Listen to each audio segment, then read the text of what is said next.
आज की यह जो चर्चा जिसमें मैं आपके सामने मौजूद हूँ, अग्निपथ भर्ती योजना के बारे में है। मैं चाहता हूँ कि मेरी यह बात भारत के प्रधानमंत्री सुने, भारत के रक्षा मंत्री सुने, भारत के सांसद विधायक सुने, भारत के मेन स्ट्रीम मीडिया के लोग सुने, देश के युवा सुने, युवतियाँ सुने, कारपोरेट के जो कर्मचारी हैं वो लोग सुने।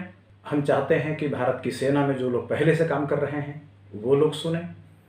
देश में वो सभी लोग जो अग्निपथ योजना के विरोध में हैं वो सुने, और जो अग्निपथ योजना के समर्थन में हैं वो ही सुने। सबसे पहले हम यह जान लेते हैं कि पूरी ये अग्निवीर की योजना है क्या। अग्निपथ भर्ती योजना में अग्निवीरों की भर्ती होगी, ये बात समझ लेना चाहिए। सरकार ये नहीं कह रही है कि सैनिकों की भर्ती होगी। ये हथियारों का प्रशिक्षण लेने वाले युवाओं की एक नई टीम है, एक नया वर्कफोर्स है, एक नया स्किल्ड क्लास है जिसको सरकार पैदा करने की कोशिश कर रही है, जिनको सैनिक नहीं कहा जाएगा। अगर उनको सैनिक कहना होता तो सरकार नया शब्द क्यों ढूंढती, अग्निवीर क्यों कहती। यानी यह है कि कंसेप्ट नया है, इसलिए पुराने बात से, सैनिक से, आर्मी से, एयरफोर्स से, नेवी से, दोनों को मिक्स नहीं करना चाहिए। अब ये जो अग्निवीर हैं इनकी भर्ती रक्षा मंत्रालय करेगा, यानी वही मंत्रालय करेगा जो सैनिकों की भर्ती करता है। लेकिन चूंकि योजना नई है तो भर्ती का तरीका भी नया होगा। इसमें जो उम्र रखी गई है वो 17.5 साल से 21 साल की उम्र के युवकों को रखी गई है।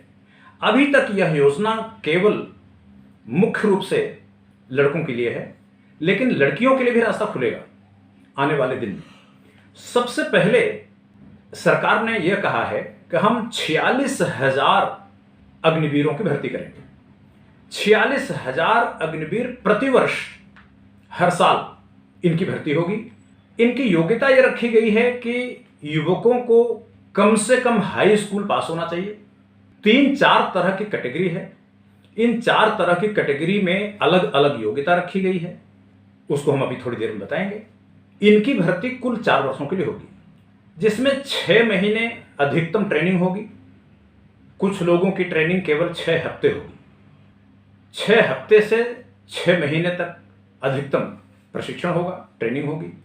इनको हथियार सिखाए जाएंगे और स्किल डेवलप किया जाएगा, खास करके दूर इलाकों में, पहाड़ों में काम करने के लिए, ग्लेशियर पर काम करने के लिए, रेगिस्तान में काम करने के लिए, और बड़े दूर इलाकों में बहुत हाई अल्टीट्यूड, ऊंचाइयों पर काम करने के लिए, और हथियारबंद लोगों से निपटने के लिए, सेना से निपटने के लिए, आतंकवादियों से निपटने के लिए उनको प्रशिक्षित किया जाएगा। ये जो 46,000 लोगों की भर्ती होगी तो 4 साल के बाद 25% लोगों को रिटेन किया जाएगा, यानी आगे 15 साल काम करने के लिए मौका दिया जा सकता है। सरकार ये नहीं कह रही कि 25% लोगों को गारंटी से आगे 15 साल तक के लिए कंटिन्यू किया जाएगा, यानी सेना में भर्ती कर लिया जाएगा। ऐसा नहीं है। सरकार का एक अभी योजना है, वो प्रस्ताव की भूमिका में है कि लगभग 25% लोगों को हम आगे उनकी जॉब को कंटिन्यू करेंगे। कहते हैं जो सबसे अच्छा काम दिखाएंगे, बेस्ट परफॉर्मेंस करेंगे, बाकी 75% लोगों को सरकार बाहर निकाल देगी कुछ पैसे दे करके। प्रस्ताव है 11,71,000 रुपया। जब सरकार निकालेगी इनको तो उनके खाते में डाल देगी, ऐसा प्रस्ताव है। इसके बाद वह अग्निवीर तो कहे जाएंगे, लेकिन अब वो सरकारी खजाने से कोई पैसा नहीं पाएंगे। अब उनकी जिम्मेदारी होगी कि वह अपनी जो योग्यता, जो कला सीखे, जाने, समझे, उस कला को बाजार में ले जाकर के अधिक से अधिक कीमत पर बेच लें, यानी कहीं जाकर के प्राइवेट में नौकरी कर लें, और चाहे किसी प्रदेश सरकार की पुलिस में भर्ती हो जाए, या फिर सीआरपीएफ के लिए जो केंद्रीय अर्धसैनिक बल हैं, जब उनकी भर्तियों के लिए वैकेंसी निकलेगी तो उसमें भर्ती हो जाए। यानी सरकार ने उनको ट्रेनिंग दे दिया और प्रमाण पत्र दे दिया। अब आपकी जिम्मेदारी है कि आप उस ट्रेनिंग को, उस प्रमाण पत्र का कैसा इस्तेमाल करता है। कुल मिला के इतनी सी बात है। और अब मैं आपको कुछ और डिटेल बता देता हूं कि इसमें जो भर्ती होगी उनकी योग्यता क्या होगी। सारे अग्निवीर एक ही तरीके के नहीं होंगे। सरकार कहती है कि इनके 5 कैटेगरी होंगी, 5 तरीके के होंगे। एक को कहा जाएगा जनरल सोल्जर, मतलब साधारण ड्यूटी के सैनिक। Soldier general duty. Soldier general duty का मतलब यह है कि उसमें वो लोग होंगे जो मुख्य रूप से लड़ने का काम करेंगे, युद्ध में काम आएंगे, और उनकी योग्यता यह रखी गई है कि वह कम से कम 45% हाई स्कूल में पास हों। उनको इंटरमीडिएट की शर्त नहीं रखी गई है। एक दूसरी कैटेगरी रखी गई है, उनका नाम रखा गया है सोल्जर टेक्निकल। हिंदी में इसको ऐसे समझें कि तकनीकी सैनिक। इनके लिए इन्होंने कहा है कि आपको इंटरमीडिएट भी दिखाना पड़ेगा और 50% मार्क्स दिखाना पड़ेगा, और इंटरमीडिएट में फिजिक्स, केमिस्ट्री, मैथमेटिक्स ये 3 सब्जेक्ट होने जरूरी हैं और 50% मार्क्स दिखाना पड़ेगा। ये दूसरी कैटेगरी हो गई। तीसरी कैटेगरी उन्होंने रखा हुआ है स्टोर कीपर या ऑफिस के क्लर्क। इनके लिए इन्होंने रखा है कि आप किसी भी डिसिप्लिन में रहें, चाहे आर्ट्स में रहें, साइंस में रहें, कॉमर्स में रहें, एग्रीकल्चर में रहें, किसी भी डिसिप्लिन में आप रहें, लेकिन आपके लिए कंडीशन ये है कि 50% एग्रीगेट मार्क होना चाहिए। सारे विषयों को जोड़ करके 50% मार्क होना चाहिए, ऐसी उन्होंने कंडीशन लगाई हुई है। और एक उन्होंने जो चौथी कैटेगरी रखी है वो रखी है नर्सिंग असिस्टेंट की। सोल्जर नर्सिंग असिस्टेंट मतलब हॉस्पिटलों में काम करने के लिए, हॉस्पिटलों में जो सैनिक बीमार होंगे या युद्ध में घायल होंगे उनके इलाज के लिए। इन्होंने इसमें थोड़ी सी कंडीशन कंपैरेटिवली औरों के टफ रखी है। पहली बात तो इन्होंने इंटरमीडिएट की योग्यता रखी है। दूसरी बात उन्होंने रखी है कि आप फिजिक्स, केमिस्ट्री, बायोलॉजी तो होनी ही चाहिए और इंग्लिश भी होनी चाहिए। लेकिन ये चारों सब्जेक्ट में हर सब्जेक्ट में 40% से कम मार्क्स नहीं होने चाहिए, और टोटल जोड़ करके सभी सब्जेक्ट्स का 50% मार्क्स होना चाहिए। इन्होंने 5वीं कैटेगरी रखी है जिसका नाम रखा है सोल्जर्स ट्रेडमैन। इसके लिए इन्होंने ये नहीं कहा है कि आपको हाई स्कूल पास होना जरूरी ही है, यानी इन जो अग्निवीर हैं, इस तरह के अग्निवीर हैं, इनकी भर्ती उन लोगों से भी हो सकती है जो हाई स्कूल फेल है। अब हम ये देख लेते हैं कि सरकार अग्निवीरों को काम कराने के बदले पैसा कितना देगी।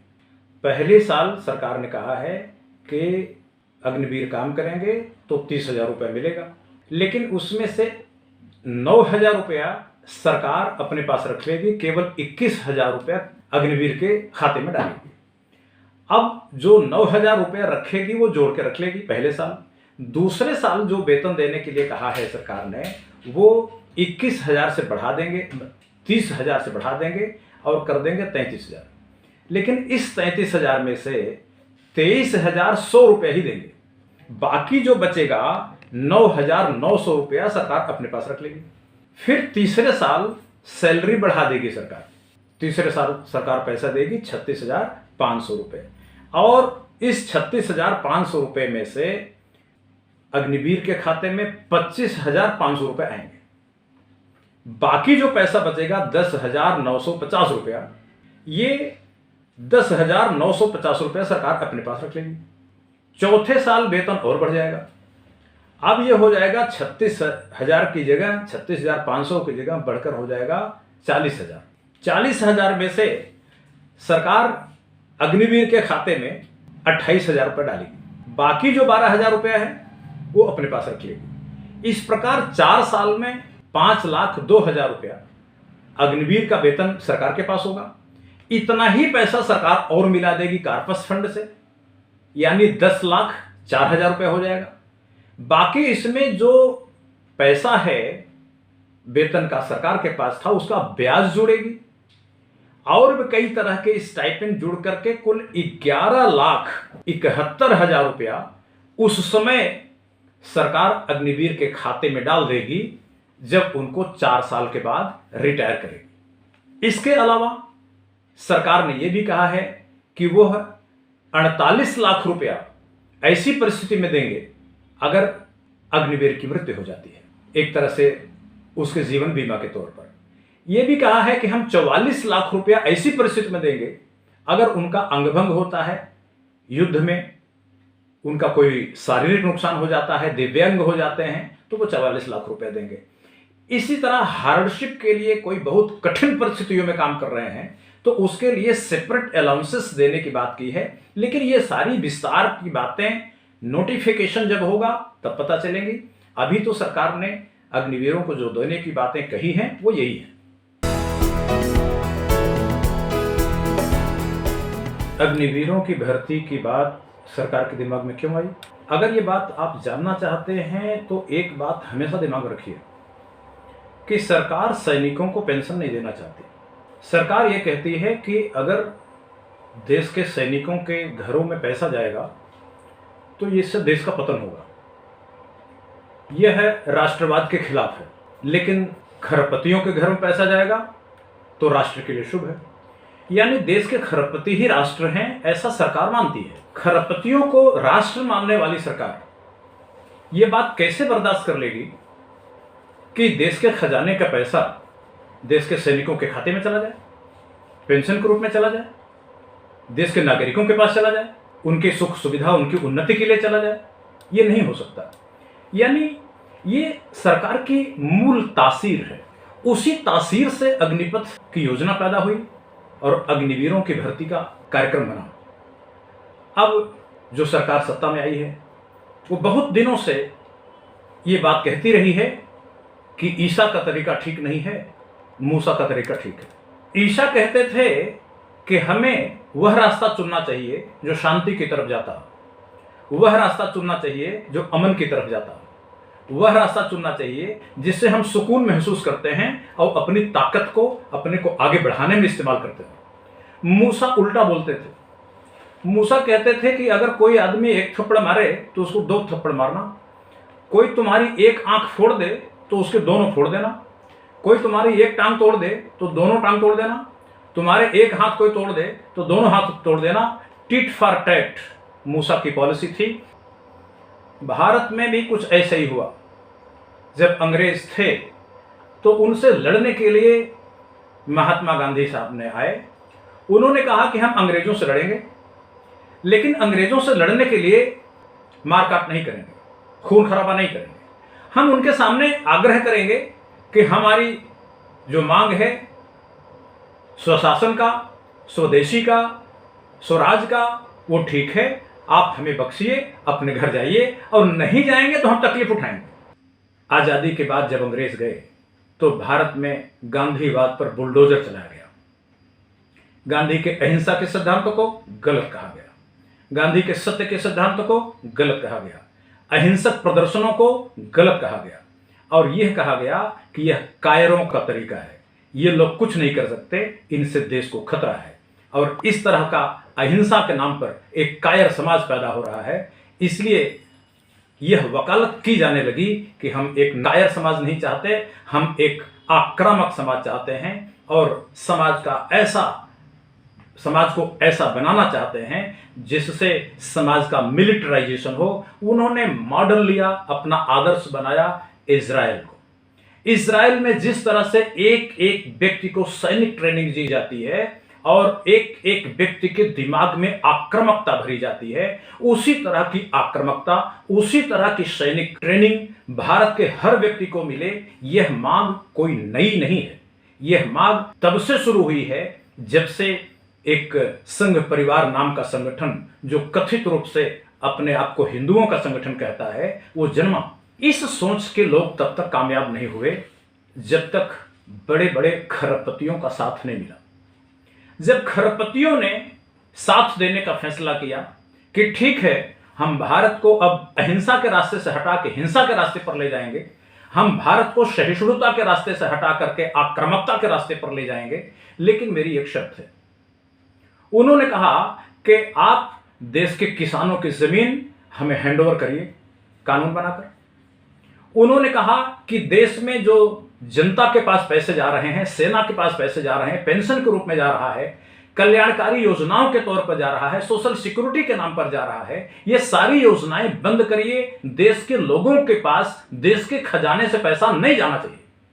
आप ये शर्त मानिए तो हम आपकी सरकार बनवाएं, और इससे आपकी सरकार बनेगी तो जो आपकी लंबे दिनों की सोच है, जिसको जमीन पर उतारना अभी संभव नहीं हुआ है, आप उतार लेना, क्योंकि सरकार आपकी होगी तो आप उतार पाओगे। लेकिन हमें पैसे की दरकार है, हमें पैसा चाहिए।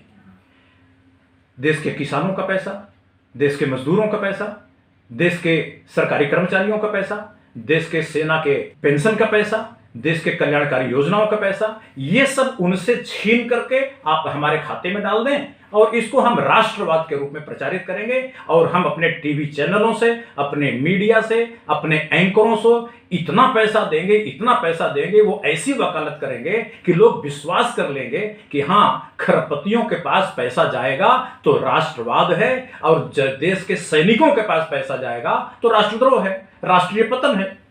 हम यह विश्वास पैदा करा देंगे। इसमें वो बहुत हद तक कामयाब हुए भी। अब लगभग 7 सालों में खरपतियों ने सरकार को उसी तरह हजम कर लिया, निगल लिया, जैसे एक बड़ा सा अजगर किसी गाय को निगल जाता है। अब अजगर के पेट में सरकार है, और अरबपति यह तय कर रहे हैं कि सरकार क्या करेगी, क्या नहीं करेगी। पिछले दिनों जब किसानों ने आंदोलन किया, लंबे समय तक आंदोलन चला, 700 से ज्यादा किसान मारे गए, और अंत में सरकार ने आत्मसमर्पण किया, तीनों कृषि कानूनों को वापस लिया। लेकिन उस आंदोलन के दौरान एक घटना घटी। वो घटना ये थी कि देश में पहली बार किसानों ने, आंदोलनकारियों ने हमला सीधा खरपतियों पर किया, सरकार पर नहीं किया। उन्होंने सरकारी संपत्तियों को नुकसान पहुंचाने की बजाय अरबपतियों की संपत्तियों को नुकसान पहुंचाना शुरू किया। मोबाइल के टावर उठा उठा के फेंकना शुरू किया। इससे देश के अरबपतियों को लगा कि हम देश में जो कुछ भी कर रहे हैं उसका एहसास देश के लोगों को होने लगा है, और आने वाले दिन में वो खतरे में हैं, उनका परिवार खतरे में है, और उनकी कंपनियों के कर्मचारी खतरे में हैं। आने वाले वक्त में जो खरपतियों की कंपनियां हैं उनके कर्मचारियों पर हमला होगा, और उस समय सुरक्षा के लिए हमें बहुत बड़े पैमाने पर सिक्योरिटी गार्ड चाहिए, जो उनकी सुरक्षा कर सके, हमारे परिवार की सुरक्षा कर सके, हमारी सुरक्षा कर सके। इसके लिए सरकार को उन्होंने राय दिया होगा कि भाई, इतने बड़े पैमाने पर हमें अपनी सुरक्षा के लिए, अपने परिवार की सुरक्षा के लिए, अपने कंपनियों के कर्मचारियों की सुरक्षा के लिए कई करोड़ लोगों की संख्या में सिक्योरिटी गार्ड चाहिए।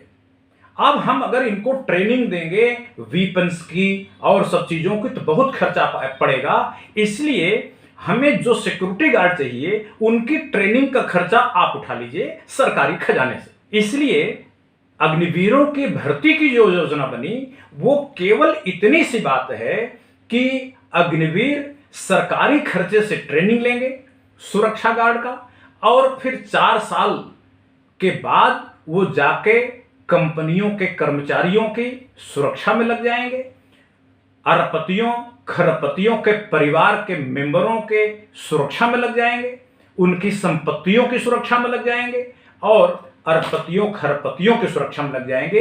ये कुल मिलाकर के अरबपतियों की सुरक्षा, उनकी संपत्ति की सुरक्षा, उनके धन दौलत की सुरक्षा, उनके कर्मचारियों की सुरक्षा करने की मात्र एक कवायद भर है जो अरबपतियों खरपतियों के दबाव में सरकार कर रही है।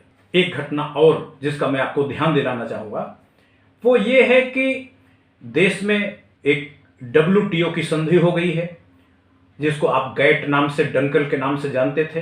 अब पूरी दुनिया में एक देश से दूसरे देश में सामान आए जाए सरकार नहीं रोक सकती। हमारे देश में कपड़ा पैदा हो रहा है, दूसरे देश में बिकेगा, सरकार नहीं रोक पाएगी। दूसरे देश का कपड़ा हमारे देश में आएगा तो सरकार नहीं रोक पाएगी, टैक्स नहीं लगा पाएगी। ऐसे कानून बन गए हैं, ऐसी अंतरराष्ट्रीय संधि हो गई है। इसलिए कपड़ा वही बिकेगा जो सस्ता होगा, अच्छा होगा। सस्ता कपड़ा तभी होगा जब वह ऑटोमेटिक कंपनी में पैदा हो। अच्छे क्वालिटी का कपड़ा तब होगा जब हाथ से न बने, मशीन से बने। अब मशीन से कपड़ा बनेगा और ऑटोमेटिक मशीन से बनेगा तो रोजगार नहीं मिलेगा। जब रोजगार नहीं मिलेगा तो बेरोजगारी फैलेगी। कुल मिलाकर के अनपढ़ों का काम tractor, bulldozer, JCB machine, robot लेती चली जा रही हैं, और पढ़े लिखे लोगों का काम कंप्यूटर, आर्टिफिशियल इंटेलिजेंस, ये तमाम चीजें लेती जा रही हैं। अब न पढ़े लिखे लोगों को काम मिलेगा, न अनपढ़ों को काम मिलेगा, तो ये जो पढ़े लिखे लोग हैं बड़ी तादाद में पैदा होंगे। अब ये इनको रोटी नहीं मिलेगी, इनको पैसा नहीं मिलेगा, और कंपनियों के अरबपति खरबपति उनके घर में पैसा जाने नहीं देंगे, तब क्या होगा? क्रांति का रास्ता खुलेगा। जब बेरोजगारों की क्रांति का रास्ता खुलेगा, देश की आम जनता हथियार उठाना शुरू कर देगी, तो उस समय कौन रोकेगा? उस समय रोकने के लिए एक बेरोजगारों का ही एक धड़ा ट्रेंड करके तैयार किया जाएगा, और बेरोजगारों का एक वर्ग विरोध प्रदर्शन करेगा, सरकार के खिलाफत करेगा, और उसके खिलाफ बेरोजगारों का ही दूसरा वर्ग हथियारों से हमला करेगा। यह काम छत्तीसगढ़ में हो चुका है।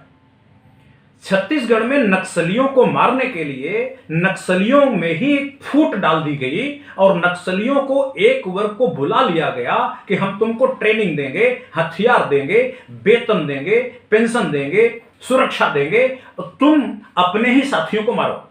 यानी बेरोजगारों को बेरोजगारों से लड़ाने के लिए एक रास्ता निकाला जा रहा है कि अगर बेरोजगार हिंसा पर आमादा हो तो उनको हिंसक तरीके से दबाया जा सके।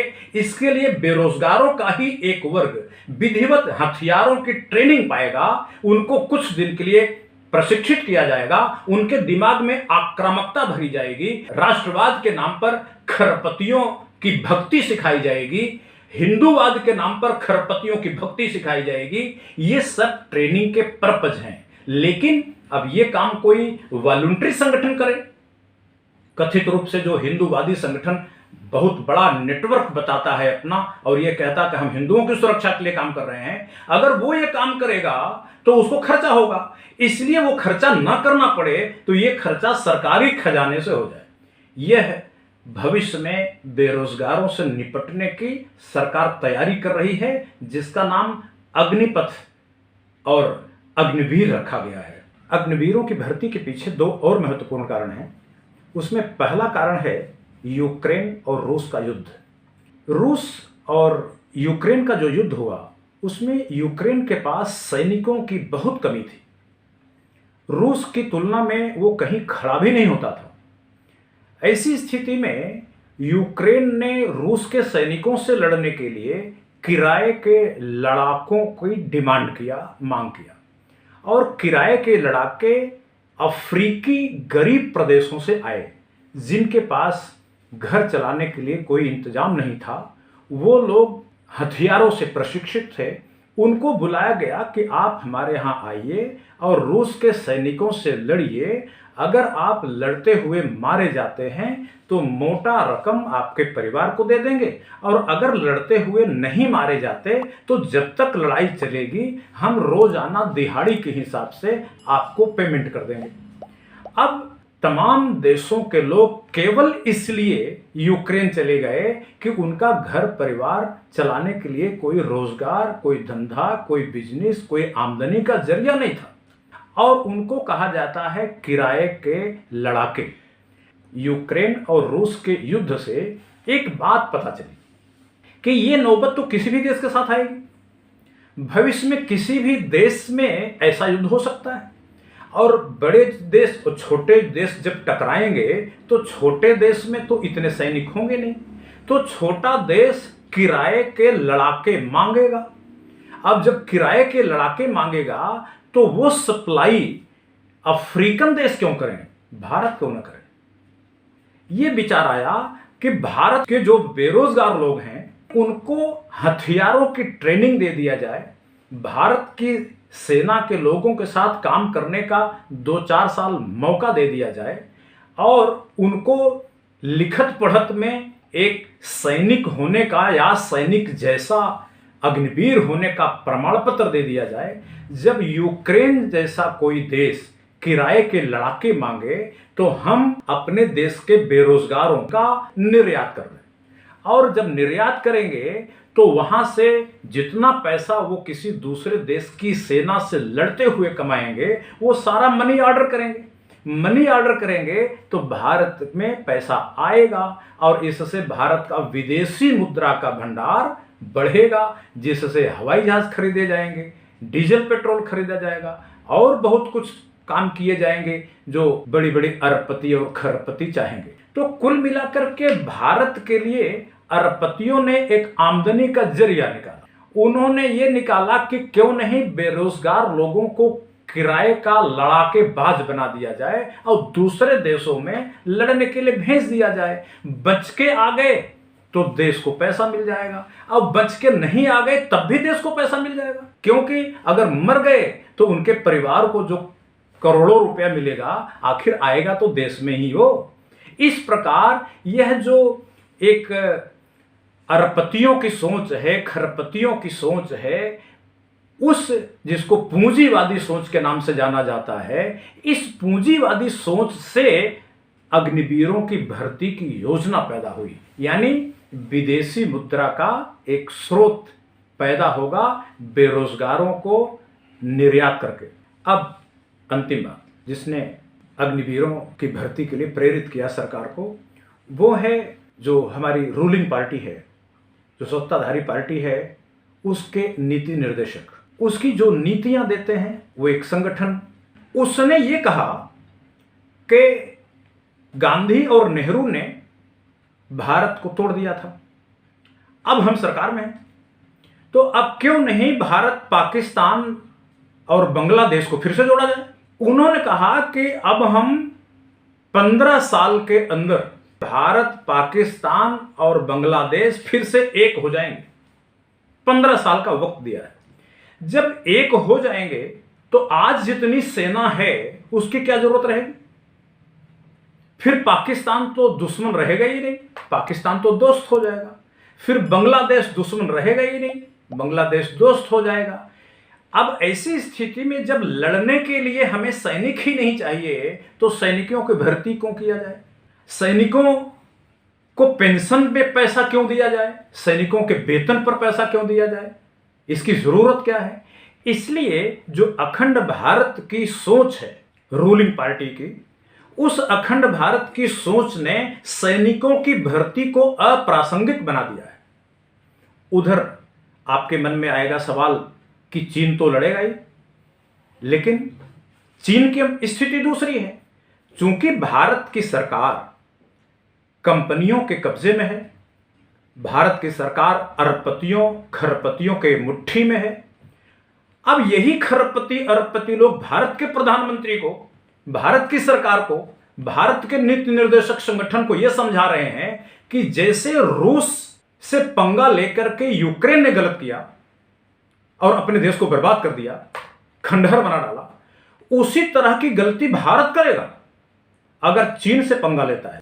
अब वही संगठन जो टिट फॉर टैट की बात करता है, जो कहता है कि एक आंख निकाले तो दूसरी निकाल लो, कोई एक हाथ तोड़े तो दो हाथ तोड़ दो, जो इस भाषा में बात करता है, चीन के साथ यह भाषा नहीं इस्तेमाल कर रहा, वो खरबपतियों की बात मान रहा है।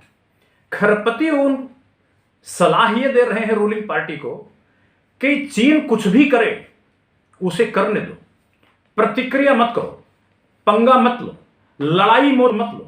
अगर लड़ाई मोल लेते हो तो एक बड़ी समस्या है कि भारत की बड़ी बड़ी कंपनियों का सारा बिजनेस चीन में है, उनकी सामान चीन में बिक रही है, और भारत में जो कंपनियां चल रही हैं वो चीन से कच्चा सामान मंगा के ही कम चल पा रही हैं। भारत और चीन का व्यापार इतना अधिक हो चुका है कि अगर ये व्यापार गड़बड़ाया तो पूरे देश में पैसे का अकाल पड़ जाएगा, विदेशी मुद्रा का अकाल पड़ जाएगा। इसलिए जो अरबपति हैं, जो खरबपति हैं, वो चीन से पंगा न लेने के लिए समझा रहे हैं, यूक्रेन का उदाहरण दे रहे हैं, जेलेंस्की का उदाहरण दे रहे हैं। इसलिए उनका कहना है कि अगर चीन से लड़ाई होती है तो चीन से लड़ाई में भारत की सेना क्या करेगी, क्योंकि चीन कोई आर्मी से तो लड़ेगा नहीं, चीन के पास बड़ी बड़ी मिसाइलें हैं, उसके पास मॉडर्न टेक्नोलॉजी है, यहां तक कि रोबोट है। अब लड़ाई तो उनके बीच होगी ना, टेक्नोलॉजी के बीच होगी। लड़ाई कोई सैनिकों से थोड़ी जीती जाएगी कि सैनिक ज्यादा भर्ती कर लोगे तो जीत जाओगे। यानी यह है कि चीन से लड़ाई अगर होती भी है तो सैनिकों की भर्ती का कोई मतलब नहीं है, सैनिकों कोई ज्यादा भूमिका ही नहीं है, और जितने सैनिक चाहिए भारत के पास पहले से मौजूद हैं, फिर नए सैनिकों की भर्ती क्यों? यह जो अरबपतियों ने खरबपतियों ने राय दी है वो बात भारत की सरकार को मानना पड़ता है, क्योंकि नहीं मानोगे तो वो तख्ता पलट कर देंगे, आपकी सरकार गिरा देंगे। कितने दिन चल पाओगे? उनके टेलीविजन के सहारे आपकी सरकार चलती है, उनकी मीडिया के सहारे आपकी सरकार चलती है। अगर उनसे पंगा लोगे तो आपकी सरकार ही नहीं रहेगी। ऐसी स्थिति में सरकार एक तरफ मजबूर होकर के उनकी राय मान रही है और दूसरी तरफ सरकार की महत्वाकांक्षा है कि उनको सरकार में बने रहना है। बेरोजगारों का कल्याण होता है तब भी, नहीं होता है तब भी उनको सरकार में बने रहना है। देश में शांति रहती है तब भी, देश में अशांति आती है तब भी उनको सरकार में बने रहना है। उनको सरकार में बने रहना है, चाहे देश राष्ट्रीय ताकत मजबूत होती है, देश की शक्ति, राष्ट्र की शक्ति मजबूत होती हो तब भी सरकार में बने रहना है, राष्ट्र की शक्ति कमजोर होती हो तब भी सरकार में बने रहना। यानी सरकार में बने रहने और रूलिंग पार्टी की जो राजनीतिक महत्वाकांक्षा है वह देश के खरबपतियों अरबपतियों की बात मानने के लिए विवश कर रही है। सरकार की ये जो अग्निवीरों की भर्ती है, इसके खिलाफ जो अचानक देश में युवा उग्र हो गए, सड़कों पर आ गए, पब्लिक प्रॉपर्टी का नुकसान करने लगे, गाड़ियों को आग लगा दी और एक स्वतः स्फूर्त गुस्सा देखने को आया, ये जायज था? ये ठीक है? इस पर विचार होना चाहिए। अब कुछ लोगों का कहना है कि भाई सरकार की नीतियों का विरोध का अधिकार संविधान देता है, यह व्यक्ति का मूल अधिकार है, बिल्कुल ठीक है, लेकिन उस विरोध के अधिकार में ट्रेन फूंकने का अधिकार नहीं है, उस विरोध के अधिकार में सड़क जाम करने का अधिकार नहीं है, उस विरोध के अधिकार में आपको पब्लिक प्रॉपर्टी का नुकसान करने का अधिकार नहीं है, उस विरोध के अधिकार में पत्थर फेंकने का अधिकार नहीं है, उस विरोध के अधिकार में बम फोड़ने का अधिकार नहीं है, उस विरोध के अधिकार में किसी की जान लेने का अधिकार नहीं है। यानी आपको शांतिपूर्ण विरोध करने का अधिकार। पिछले 7 सालों में शासन करते करते देश के युवकों में सरकार ने यह बात भर दी है कि जो बात आपको पसंद नहीं आती उसके लिए अगर आप आक्रामक विरोध नहीं करते तो वह ईमानदारी से किया गया विरोध ही नहीं। इसलिए आज का युवक विरोध का ऐसा कोई तरीका अपनाना नहीं चाहता जिसे गांधीवादी कह दिया जाए और गांधीवादी कह के उसे अपमानित कर दिया जाए। वो सोचता है कि हमें ऐसा काम करना चाहिए जिससे हमें इज्जत मिले। गांधीवादी रास्ता अपने आऊंगा तो इज्जत नहीं मिलेगी, इसलिए हमें कोई ऐसा रास्ता अपनाना चाहिए कि जैसे लगे कि हम एक क्रियाशील युवक हैं, हम मोटिवेटेड युवक हैं, हम इंस्पायर्ड युवक हैं, हम कमिटेड युवक हैं, हम देश के लिए कुछ भी कर सकते हैं। हम कोई कायर ढंग से बिल्ली बन करके किसी चीज का विरोध नहीं करेंगे। जो गलत है वो गलत है, हम उसको हटा के ही रहेंगे, उसके लिए हमें कुछ भी करना पड़े।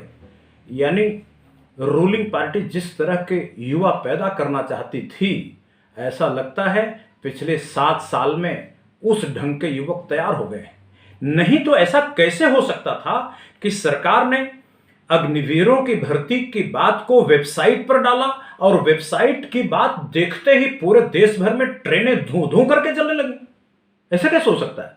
यानी भारत के युवकों को, भारत के समाज को जिस तरह का आक्रामक समाज बनाने की कोशिश रूलिंग पार्टी कर रही थी और उसका नीति निर्देशक संगठन कर रहा था, उसमें वो कामयाब हुए हैं। लेकिन मेरे जैसा व्यक्ति, अगर आप विश्वात्मा से पूछते हैं कि क्या ये तरीका ठीक है, तो मैं कदापि कहूंगा कि हिंसा के रास्ते हासिल कई कोई भी चीज टिकाऊ नहीं होती। आप लोगों के दिलों को जीतें, लोगों को समझाएं।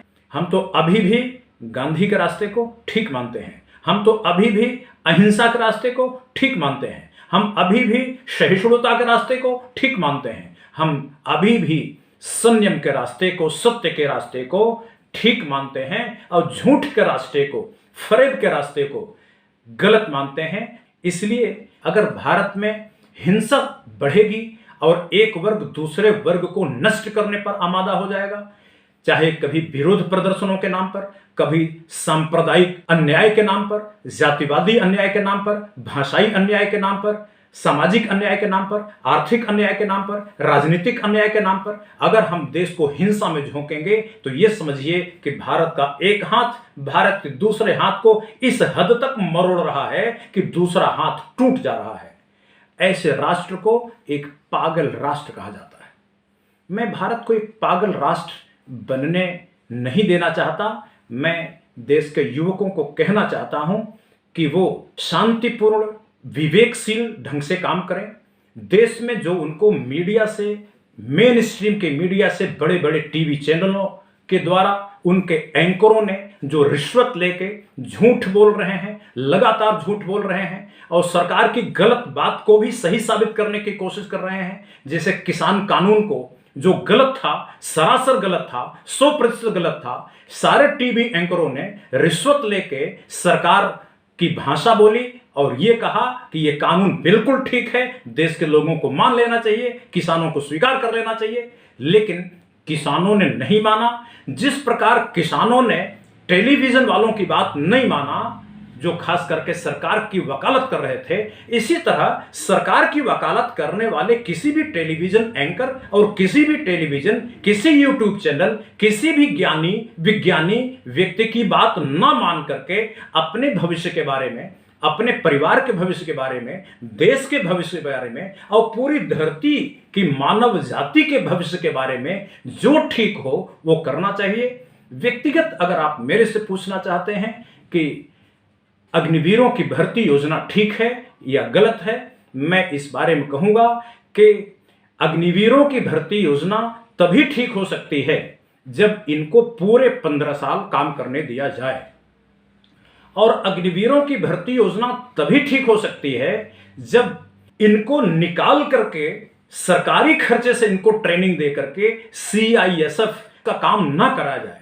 सीआईएसएफ में जो भर्ती रिक्वायर्ड है वो भर्ती हो। अगर देश के कंपनी के लोग, अरबपति खरबपति लोग अपने परिवार की सुरक्षा से डरे हैं, अगर उनकी जान खतरे में दिख रही है, उनके संपत्ति खतरे में दिख रही है, उनके कर्मचारी खतरे में दिख रहे हैं और उनको सुरक्षा चाहिए, तो फिर वो सीआईएसएफ के साथ कॉन्ट्रैक्ट करें, सीआईएसएफ में सरकार भर्ती करे और सीआईएसएफ की सप्लाई करे जवानों की। वो जाकर के सीआईएसएफ के लोग कंपनियों के, परिवारों के, उनके कर्मचारियों के, उनकी संपत्ति की सुरक्षा करें।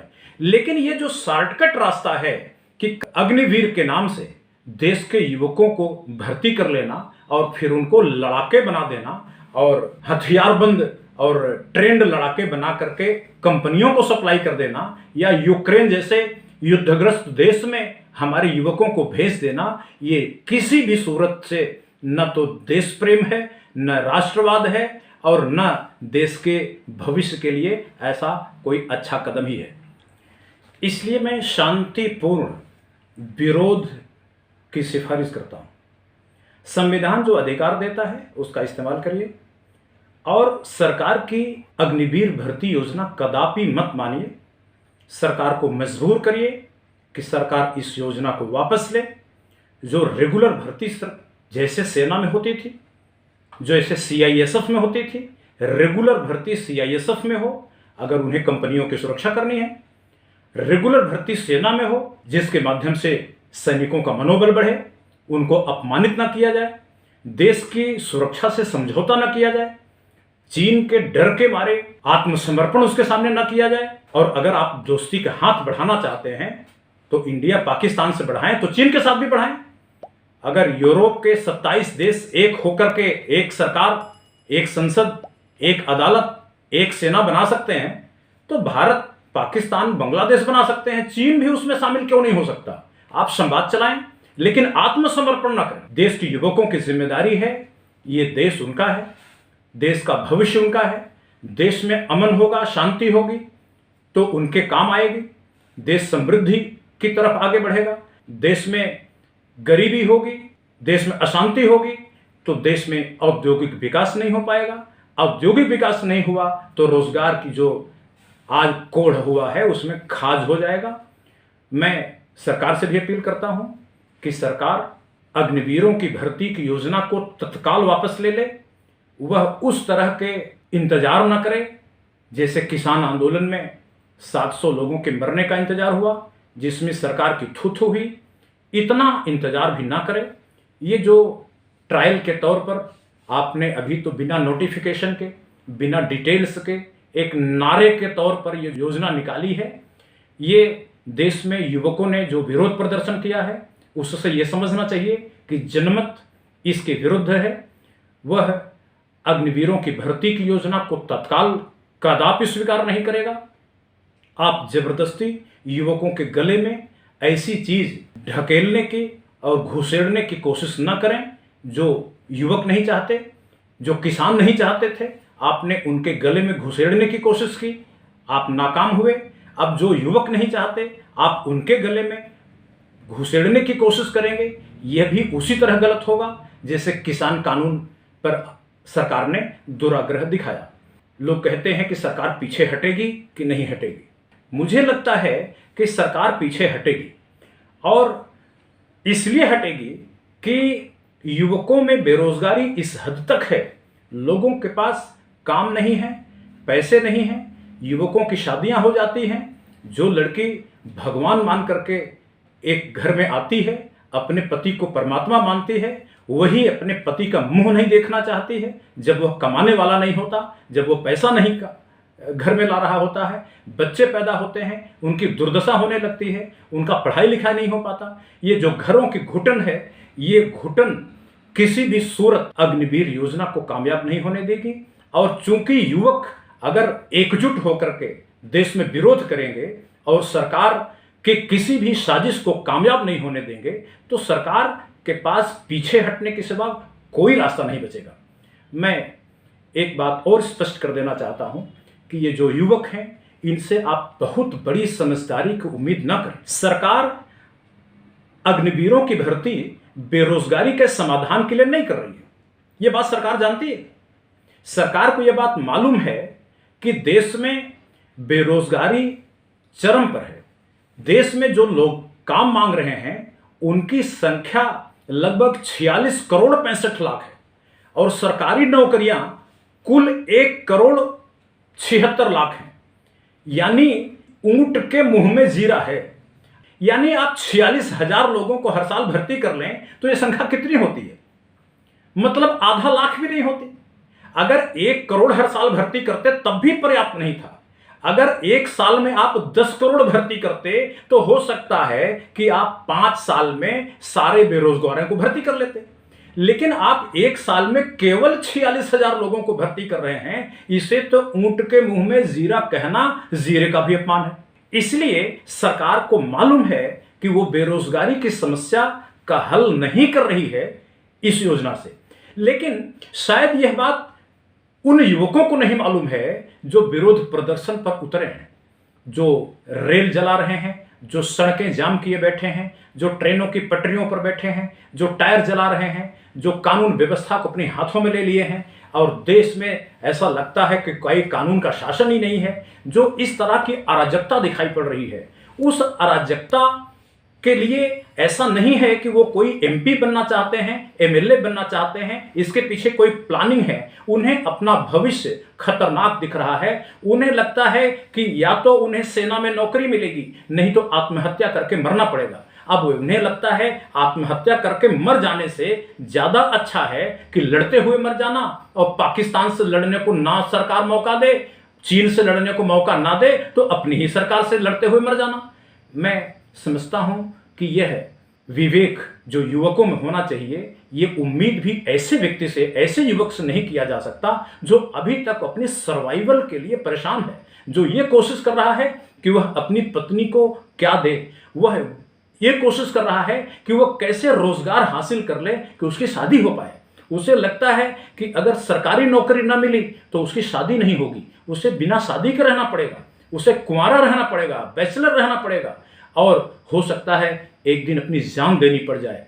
देश में जो आंकड़े आते रहते हैं गरीबी से और पैसे की तंगी से जो लोग मर रहे हैं, उनको लगता है कि हो सकता है एक दिन उन्हें भी जहर खा के मरना ना पड़े। इसलिए उस दिन को देखने से अच्छा है कि सरकार से लड़ते लड़ते मर जाया जाए। यह है युवकों की सोच है। लेकिन युवकों को यह नहीं मालूम है कि अग्निवीरों की भर्ती हो रही है तो बेरोजगारी का समाधान हो रहा है। वो भी केवल अपने रोजगार के लिए परेशान है। अगर उनको रोजगार मिल जाए, उन्हें भारत की सेना में भर्ती हो जाए, तो ऐसे आंदोलनों से उनका कोई लेना देना नहीं रहेगा। भारत की सेना में जो पहले से भर्ती हो चुके हैं या भारत की पुलिस में जो पहले से भर्ती हो चुके हैं, ऐसे बेरोजगारों पर लाठीचार्ज करते हैं। क्यों? सरकार उनको कहती है कि भाई हम तुमको लाठी चलाने के पैसे देते हैं। तब उस समय वो सरकार को नहीं रोकते कि आप गलत कर रहे हो। यानी आज जो युवक हिंसा पर आमादा हैं, आज सरकार के विरोध के लिए जो लड़ रहे हैं, ये युवक भी शांत हो जाएंगे उस दिन जिस दिन इनको भारत की सेना में भर्ती कर लिया जाएगा। और फिर ये बाकी बेरोजगारों से अपना दामन, अपना रिश्ता तोड़ लेंगे। इसलिए बेरोजगारी का सच्चा समाधान तो संसद में पेश हुआ है। वो ये है कि देश में मशीनों के परिश्रम से मशीनों ने बेरोजगारी फैलाई है। पढ़े लिखे लोगों का काम कंप्यूटर ने छीन लिया, अनपढ़ लोगों का काम bulldozer, tractor, JCB machine, robot ने छीन लिया। अब ये मशीनें जो काम कर रही हैं, उससे जो सरकार नोट छाप रही है, वो पैसा देश के लोगों में बंटना चाहिए। चाहे सरकारी नौकरी देके बांटो, चाहे अग्निवीर भर्ती करके बांटो, और जिनको सरकारी नौकरी नहीं देते या अग्निवीर नहीं बनाते या भारत की सेना में नहीं भर्ती करते, उन सब लोगों को भी मशीन की मेहनत का पैसा उनके खाते में बिना शर्त हर महीना भेजो। यह समाधान है। पैसा सबके पास जाएगा तो रास्ता निकलेगा, तंगी खत्म होगी, दिमाग काम करेगा, हाथ काम करेगा, हर व्यक्ति डायनेमिक हो जाएगा, हर व्यक्ति मोटिवेटेड हो जाएगा, हर व्यक्ति स्किल्ड हो जाएगा। हर व्यक्ति, अगर मशीनों की कमाई में देश के हर व्यक्ति को, देश के हर युवक को, देश के हर वोटर को हिस्सा मिले, इसलिए बेहतर होगा। मैं सरकार को राय देना चाहूँगा कि आपने जो श्रमयोगी मानधन योजना के नाम पर 3,000 रुपया देने की प्लानिंग किया है, वह ही प्लानिंग आगे बढ़ाइए। उसमें 3,000 की रकम को बढ़ा के प्रति वोटर औसत आमदनी की आधी रकम दीजिए। खाली 3,000 नहीं, कम से कम 8,000 रुपये प्रति व्यक्ति दीजिए। केवल मशीनों के परिश्रम में उनका लाभांश दीजिए, राष्ट्र की आमदनी में उनका लाभांश दीजिए। जिस तरह डिविडेंड मिलता है, कंपनी के शेयर होल्डर्स को बिना कुछ किए धरे कंपनी मुनाफे में जाती है तो वो मुनाफे में हिस्सेदारी मिलती है, उसी तरह के मुनाफे में हिस्सेदारी, राष्ट्र के मुनाफे में हिस्सेदारी देश के प्रत्येक वोटर को मिलनी चाहिए। अब उसमें जिनको आप सरकारी कर्मचारी बना देते हैं, सेना में भर्ती कर देते हैं, उन लोगों को मत दीजिए, बाकी सब लोगों को दीजिए, जिससे 46 करोड़ 65 लाख लोगों के घर बेरोजगारी की समस्या हल हो। मैं बेरोजगारों को भी कहूंगा जो आज आंदोलनरत हैं, वो बेरोजगारी की समस्या हल करने के लिए लड़ें।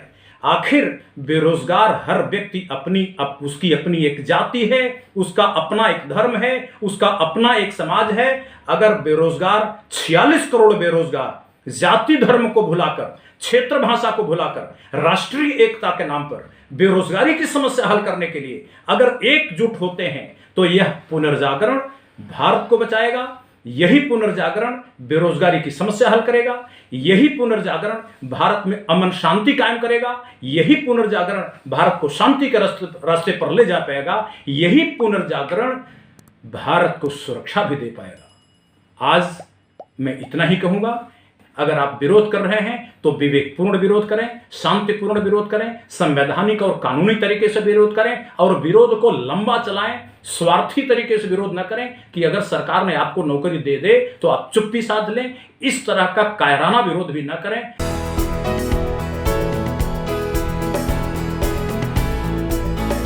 सबसे पहले हम यह जान लेते हैं कि अग्निवीरों की भर्ती के पीछे सरकार के दावे क्या है। सरकार ये कहती है कि हमें पूरे देश भर के युवकों में एक डिसिप्लिन लाना है, अनुशासन लाना है।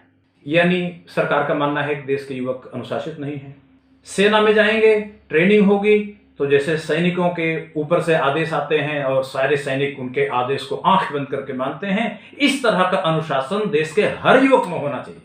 ऐसा करने के लिए हमें उनको ट्रेनिंग देने की जरूरत है। दूसरी बात, सरकार कहती है कि हमें युवकों को डायनेमिक बनाना है, मतलब क्रियाशील बनाना है, मतलब उनका निकम्मापन या आलसपन ये सब खत्म हो जाएगा, सेना की ट्रेनिंग मिलेगी तो सब क्रियाशील हो जाएंगे। तीसरी बात सरकार जो कहती है कि वो मोटिवेटेड होंगे, मतलब यह है कि उनके अंदर एक दृष्टि डाली जाएगी, एक सोच पैदा की जाएगी कि देश के प्रति या जो भी सरकार की नीतियां होंगी, सरकार की प्लानिंग होगी, इस तरह की सोच उनको ट्रेनिंग के दौरान डाली जाएगी। तो अब उनके मन में एक सपना होगा, अब वो सपने के साथ जिएंगे, अभी बिना सपना के साथ जी रहे हैं। चौथी बात जो सरकार ने कहा है वो ये कहा है कि हम जिस तरह के देश के युवकों को देख रहे हैं, वो पढ़ लेते हैं, डिग्रियां ले लेते हैं, हाई स्कूल इंटरमीडिएट कर लेते हैं, कभी कभी ग्रेजुएट भी हो जाते हैं, लेकिन उनके अंदर कोई स्किल नहीं होती, कोई कौशल नहीं होती, कोई कारीगरी नहीं होती। तो कम से कम हम अब उनको सुरक्षा की कारीगरी पैदा कर देंगे, एक कला पैदा कर देंगे, एक काबिलियत पैदा कर देंगे, एक योग्यता पैदा कर देंगे कि कम से कम वो हथियार चला पाएंगे। अब वो कम से कम कभी सरकार को जरूरत होगी तो देश की सुरक्षा में उनको कभी भी बुला करके लगा सकते हैं, लगा पाएंगे।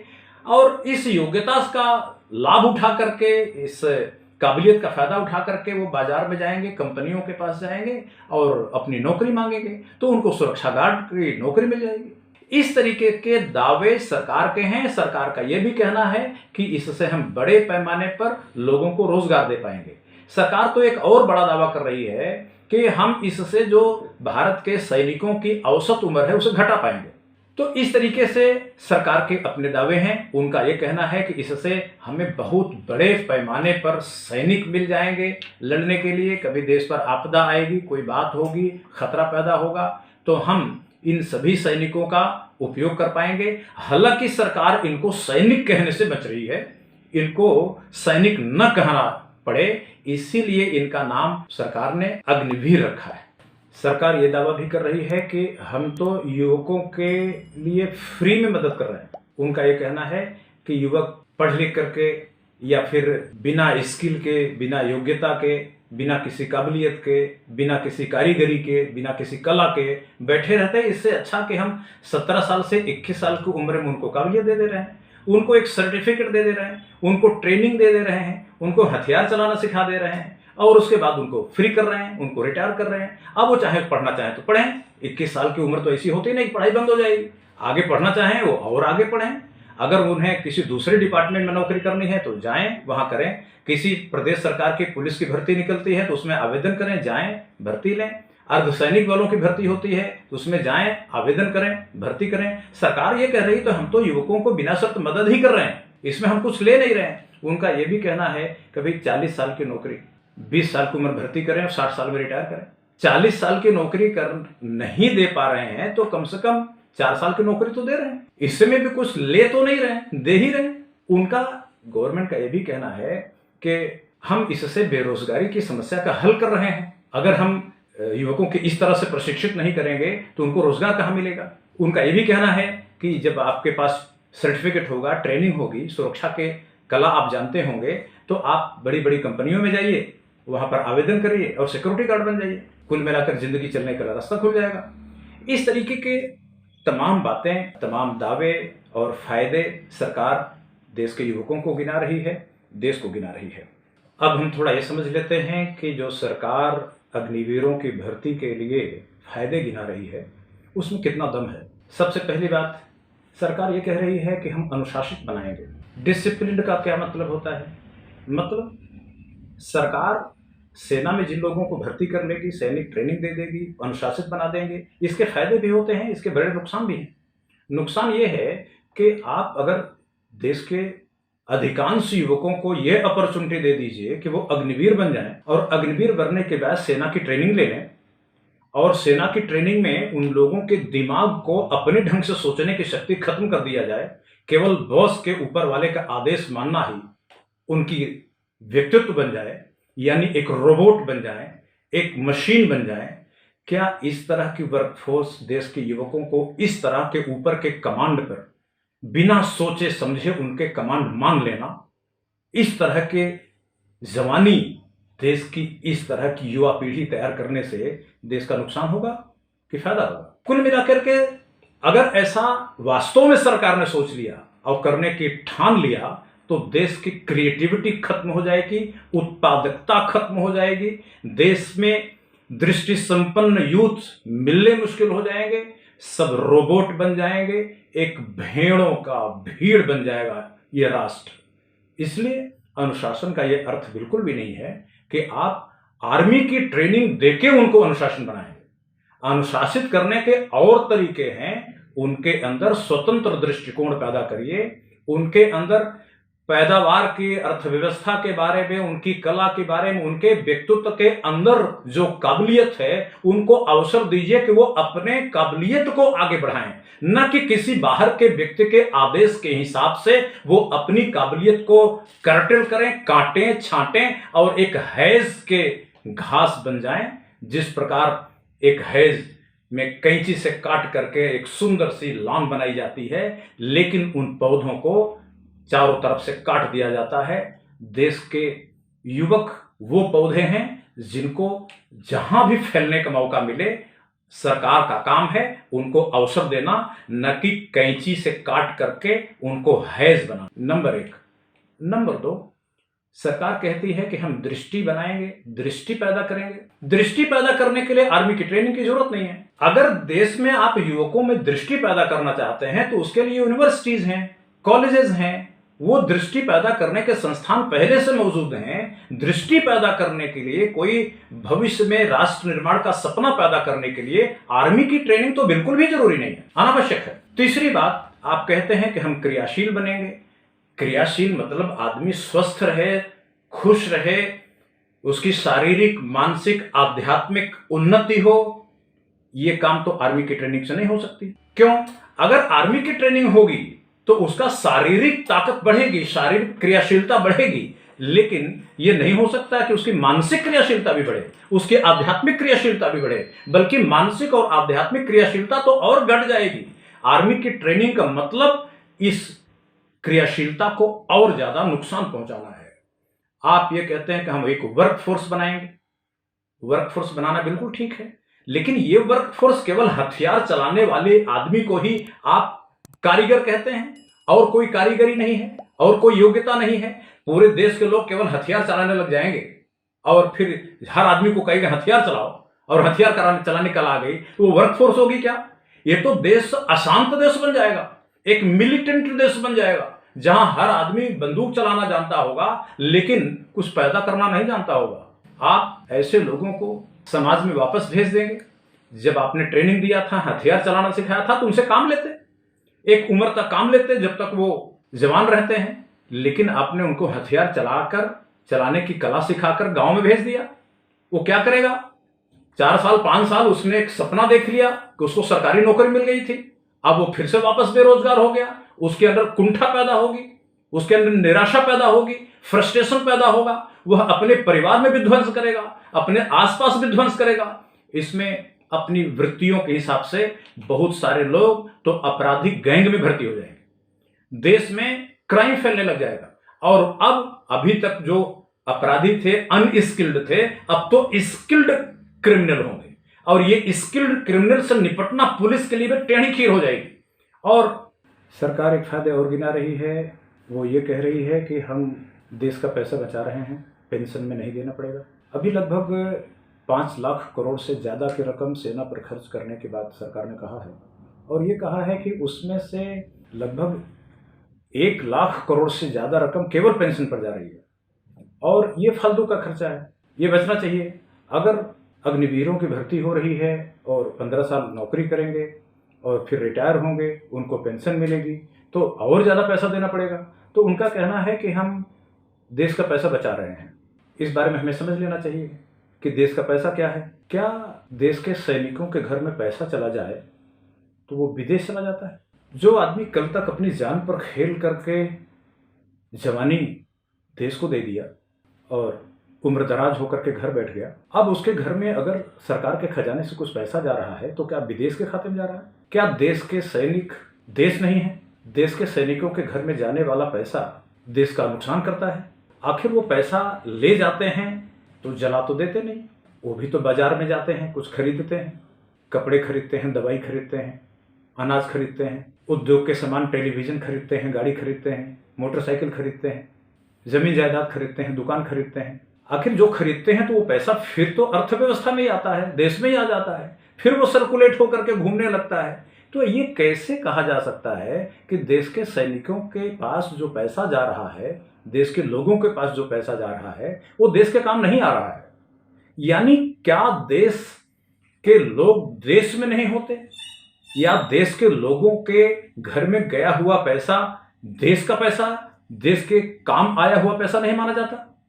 मैं इस बारे में ये कहना चाहता हूं कि ये सरकार का वही दृष्टिकोण है जिसको वो राष्ट्रवाद कहती है।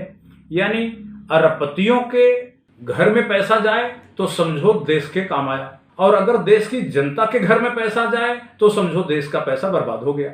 ये जो नकली राष्ट्रवाद है, इससे सरकार को उबरने की कोशिश करना चाहिए। ये राष्ट्रवाद नहीं बल्कि राष्ट्रद्रोही सोच है। और अब इस पर चाहे हिंदूवाद कहो, चाहे राष्ट्रवाद कहो, किसी भी नाम पर इसको जस्टिफाई करने की कोशिश करोगे तो ये बात किसी को हजम नहीं हो सकती। एक बात और जो नहीं हजम हो रही है, सरकार कह रही है कि अग्निवीर लोग 4 साल की ट्रेनिंग लेने के बाद पुलिस में नौकरी पाएंगे, अर्धसैनिक बलों की सीआरपीएफ की भर्ती होगी तब नौकरी पाएंगे। भाई ये समझना चाहिए कि अगर वो नौकरी पाएंगे किसी प्रदेश की पुलिस में तो उन लोगों को हटा देंगे जो उस प्रदेश वाले भर्ती होने वाले थे। यानी ऐसा तो है नहीं कि हाँ, जिस प्रदेश के अग्निवीर हैं वो सारे अग्निवीर ट्रेनिंग लेने के बाद अनिवार्य रूप से उस प्रदेश की पुलिस में भर्ती कर दिए जाएं। अगर अग्निवीर के नोटिफिकेशन में ये प्रोविजन आ जाए तब तो ठीक भी हो, लेकिन ऐसा तो नहीं है। इसलिए रोजगार बढ़ रहा है। अगर कोई आदमी अग्निवीर बना और अग्निवीर की ट्रेनिंग लिया, नौकरी किया 4 साल की, और फिर वो जाकर के किसी स्टेट पुलिस में भर्ती हो गया, तो भर्ती होने के बाद वो किसी को हटा दिया तो रोजगार कैसे बढ़ा? रोजगार तो नहीं बढ़ा। इसी तरह से जब कोई अर्धसैनिक बल में जाके भर्ती हो गया अग्निवीर, तो उसने किसी दूसरे को हटा दिया, फिर रोजगार कहां बढ़ा? उसने तो किसी दूसरे की जगह कब्जा कर ली, लेकिन सरकार ने अतिरिक्त रोजगार तो लगाए नहीं। ये तो नहीं कहा कि हां, प्रदेश सरकार की जो भर्तियां होती थी पुलिस में या अर्धसैनिक बलों की जो भर्तियां पहले से होती रही हैं, जो प्रवृत्ति है, जो ट्रेंड है, जो कोटा है, वो वैसे ही चलता रहेगा। अग्निवीरों की भर्ती अलग से की जाएगी अर्धसैनिक बलों में, अग्निवीरों की भर्ती अलग से की जाएगी प्रदेश की पुलिस में। अगर ऐसा कुछ प्रोविजन होता तब तो यह समझ आ जाता कि हां, रोजगार बढ़ेगा और अग्निवीरों को इसलिए भर्ती किया जा रहा है जिससे कि बेरोजगार लोगों को रोजगार मिल जाए। लेकिन सरकार के ये जो दावे हैं, सरकार जो फायदे गिना रही है कि इससे रोजगार बढ़ेगा, ये लोग रिटायरमेंट होने के बाद जाकर के प्रदेश की पुलिस या अर्धसैनिक बल में भर्ती होंगे, ये बात कोई भी आदमी हजम नहीं कर पाएगा। समाज को एक अपराध की तरफ झोंकने का काम ये ट्रेनिंग करेगी। इसलिए जो सरकार दावे कर रही है कि हम वर्कफोर्स पैदा कर रहे हैं, ये गलत है। वर्कफोर्स पैदा करने के लिए कुछ पैदा सिखाइए, कुछ तो उत्पादन हो, वस्तुओं का उत्पादन हो, खेती का उत्पादन हो, कुछ औद्योगिक उत्पादन हो, और नहीं तो उनके अंदर अपनी अंदर की प्रतिभा के हिसाब से कोई कला विकसित करिए, उनको अवसर दीजिए, अपॉर्चुनिटीज दीजिए। यह तरीका वर्कफोर्स पैदा करने का है, न कि वर्कफोर्स पैदा करने का एक ही तरीका है कि आप सबको बंदूक चलाना सिखाते हैं और फिर वापस उनके गांव भेज दें। गवर्नमेंट कह रही है कि इसमें सेना का मनोबल बढ़ेगा क्योंकि सेना की संख्या बढ़ जाएगी, लेकिन जो सेना के लोग हैं वो इसको अपमान के रूप में भी देख सकते हैं। सेना की ट्रेनिंग इतनी आसान नहीं है। कई वर्षों तक, कम से कम 3 वर्षों तक कठोर ट्रेनिंग होती है। जहां एक आदमी 3 साल तक ट्रेनिंग ले रहा है, अलग अलग वैरायटीज की अलग अलग स्किल सीख रहा है, वहां आप केवल 6 हफ्ते में या केवल 6 महीने में जो ट्रेनिंग देंगे वो तो इनकम्प्लीट होगी, वो पूरी होगी नहीं। अब इन अग्निवीरों को असली सैनिकों के साथ खड़े कर देंगे तो असली सैनिक भी उनका मॉरल और गिर जाएगा। उन्हें यह अच्छा नहीं लगेगा कि किसी एक ऐसे व्यक्ति को जो 6 हफ्ते की ट्रेनिंग लेके आया है या 6 महीने की ट्रेनिंग लेके आया है, उसके बराबर खड़ा कर दिया जाए और यह कह दिया जाए कि उसके साथ तुम मिलकर के युद्ध लड़ो। वो कैसे लड़ेगा? यह संभव नहीं है। इसलिए मेरे को लगता है कि सरकार का जो ये दावा है वो लोग, ये देश हजम नहीं कर पाएगा, सैनिक खुद भी हजम नहीं कर पाएंगे। कंसेप्चुअल मामला है जो सैनिक ट्रेनिंग में पढ़ाई जाती है कि सेना में नौकरी करना ये मतलब नहीं कि आप रोजगार के लिए यहां आए हो। रोजगार तो अपना परिवार चलाना, पैसा कमाना, ये तो इस पूरी नौकरी का बड़ा छोटा सा हिस्सा है।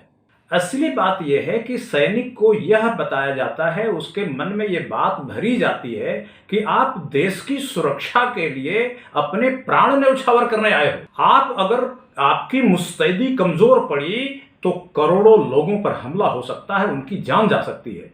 इसलिए वो केवल पैसे के लिए या केवल रोजगार के लिए सेना में भर्ती नहीं होता। और अगर किसी की ये नियति है कि वो केवल पैसे के लिए, घर चलाने के लिए, परिवार चलाने के लिए सेना में चला गया, तो उसके दिमाग को वॉश करना, उसके दिमाग को माइंड वॉश करना सेना की ट्रेनिंग का काम होता है। वहां जाके वो समझ पाता है कि हम कोई परिवार चलाने के लिए नहीं आए, बल्कि देश को बचाने के लिए आए हैं। अब ये जो सिद्धांत है, मूल सिद्धांत एक सैनिक का, वो अग्निवीरों की जो कंसेप्ट है, अग्निवीरों की भर्ती की जो सोच है, वो नुकसान पहुंचा रही है। यानी अग्निवीरों की भर्ती का पूरा मामला रोजगार केंद्रित है, एक तरह के लोगों के एम्प्लॉयमेंट देने की कोशिश है।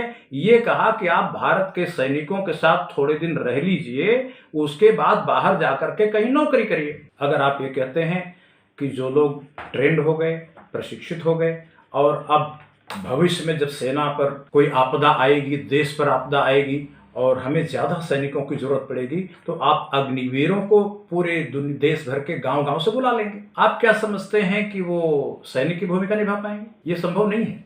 हर चीज का एक माहौल होता है। पहले तो उनकी ट्रेनिंग बहुत कम है, दूसरी बात ये बहुत कम दिनों तक वह सरकारी नौकरी कर पाए, यानी सेना के साथ रह पाए। तीसरी बात यह है कि जब उनका पैसा बंद हो जाएगा तो उनके अंदर का जो जज्बा था, जो उत्साह था, वो गिर जाएगा। चौथी बात ये कि अपने रोजगार के लिए वो किसी कंपनी मालिक के सामने हाथ जोड़ के गिड़गिड़ाएंगे और ये कहेंगे कि साहब हमें 10,000 रुपए की, 15,000 रुपए की नौकरी दे दीजिए, आप जो कहेंगे हम वही करेंगे। आप दिन को दिन कहेंगे तो हम दिन कहेंगे, आप दिन को रात कहेंगे तो हम रात कहेंगे। यानी वो गुलामी करेगा। जो व्यक्ति कंपनी में 10 साल, 15 साल, 20 साल गुलामी कर लिया, सिक्योरिटी की नौकरी कर लिया, आप ये सोचते हैं कि जब देश पर आपदा आएगी तो इन गुलामों से आप उम्मीद करेंगे कि चूंकि गोली चलाना जानते हैं, बंदूक चलाना जानते हैं, इनसे देश की सुरक्षा करवाएंगे और देश के सैनिकों के साथ इनको खड़ा कर देंगे। ये केवल कल्पना है। सरकार ऐसे दावे कर सकती है, लेकिन ऐसे दावे देश के लोग हजम नहीं करेंगे। खुद भारत का एक भी सैनिक इसे हजम कर पाएगा, मुझे संदेह है।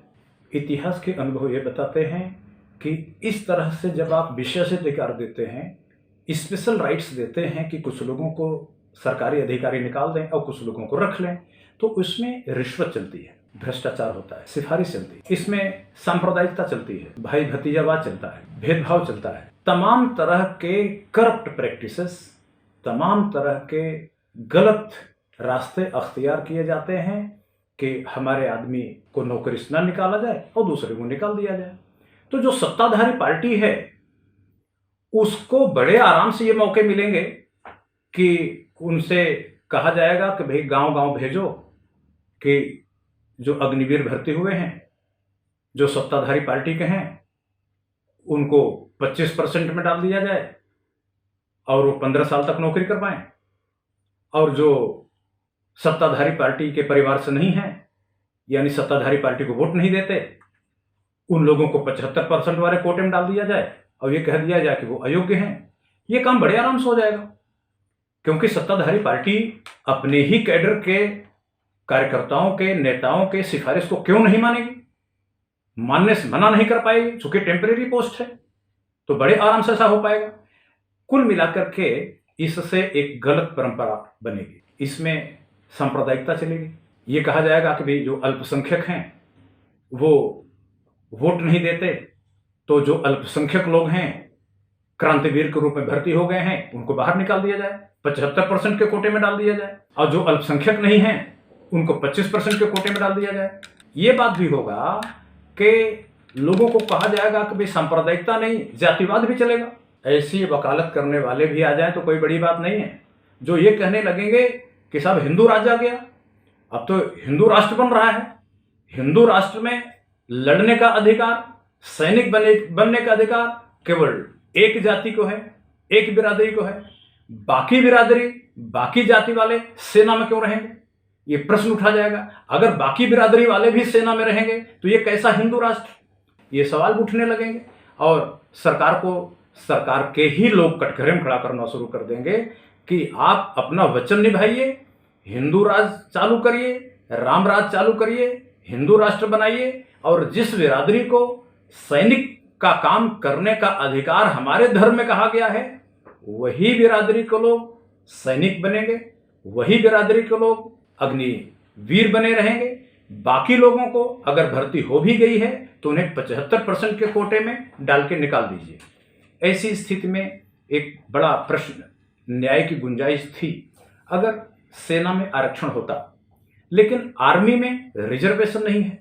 न तो SC ST को कोई रिजर्वेशन आर्मी में मिलता है, न OBC के कोई रिजर्वेशन आर्मी में मिलता है। इसकी वजह से एक भारी पहले से अनरेस्ट है, एक असंतोष है।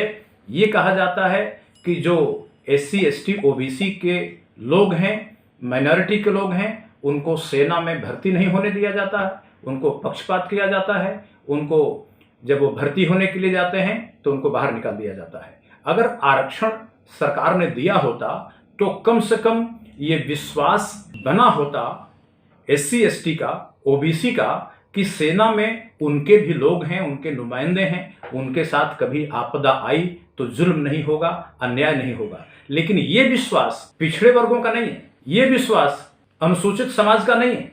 और जो वर्तमान सरकार है, जिस प्रकार तमाम तरीके से साम दाम दंड भेद, तमाम कूटनीति और रणनीति बना के कोई तरीके निकाल के OBC का आरक्षण खत्म कर रही है, SC ST के आरक्षण की संभावनाएं घटा रही है, उससे जो पिछड़ा वर्ग है, जो अनुसूचित समाज है, वो इस सरकार पर पूरी तरह से विश्वास नहीं करता। उसका विश्वास पहले ही सरकार खो चुकी है। अब जब अग्निवीरों की भर्ती होगी और 25% लोगों को लिया जाएगा, 75% लोगों को बाहर निकाला जाएगा, तो ये असंतोष और बढ़ेगा। ये कहा जाएगा कि भाई इसमें केवल जनरल लोगों की भर्ती होगी, बाकी लोगों को बाहर निकाल दिया जाएगा। ये कह करके कि भाई तुम अयोग्य हो, नाकाबिल हो, पिछड़े हो, और तमाम तरह के एलिगेशंस, आरोप उन पर लगाए जाएंगे। तो कुल मिलाकर के आज आपने महसूस किया होगा इसी विश्वास के खतरे के कारण ये जो सरकार में, सेना में अविश्वास है पिछड़ों का, सरकार में, सेना में अनुसूचित समाज का जो अविश्वास है, इसी वजह से आप तमाम जगहों पर सुन रहे होंगे अहिर रेजिमेंट का आंदोलन चला रहा है। एक बिरादरी है, अहिर बिरादरी कहती है मेरी रेजिमेंट बनाइए। जब जाट रेजिमेंट हो सकती है, राजपूत रेजिमेंट हो सकती है, तो अहिर रेजिमेंट क्यों नहीं हो सकती? वो मांग उठा रहे हैं, आप पूरे देश भर में देख रहे हैं, आंदोलन हो रहा है इस मुद्दे पर। आप उनको देखिए, देखा, अब कुर्मी समाज भी कहेगा भाई कुर्मी रेजिमेंट होना चाहिए, मौर्य समाज कहेगा मौर्य रेजिमेंट होनी चाहिए, अनुसूचित समाज कहेगा अनुसूचित रेजिमेंट होनी चाहिए, SC रेजिमेंट होनी चाहिए, ST रेजिमेंट होनी चाहिए। कुल मिला के इस तरह की मांग सेना में फैलेगी। तो आप ये जो लोगों को पहले भर्ती करेंगे, फिर 75% लोगों को बाहर निकाल देंगे और फिर 25% लोगों को लेंगे, ये नीतिगत रूप से ही गलत बात है। या तो आप 100% लोगों को भर्ती करिए और उनको पूरे टेन्योर तक काम करने दीजिए, या फिर अगर आप ट्रेनिंग देने के बाद 4 साल बाद निकाल रहे हैं तो 100% लोगों को बाहर निकाल दीजिए। जैसे फिर नए सैनिकों की भर्ती होती है वैसे करिए। लेकिन यह जो आपने प्रोविजन रखा है, यह तमाम कॉम्प्लिकेशन, तमाम समस्याएं पैदा करेगा भविष्य में। इसलिए ये मान के चलिए कि सरकार ने ऐसे पहलुओं पर गहराई से बिना सोचे, जल्दबाजी में, आनन फानन में, बेरोजगारी की समस्या को देखते हुए बेरोजगारों को लुभाने के चक्कर में उन्होंने एक शिगुफा छोड़ दिया, और वो शिगुफा को देख करके देश के युवक परेशान हैं, उनका भविष्य खतरे में दिख रहा है। देश की शांति व्यवस्था खतरे में फंसती चली जा रही है और खुद सरकार के लिए ये मुसीबत बन सकती है।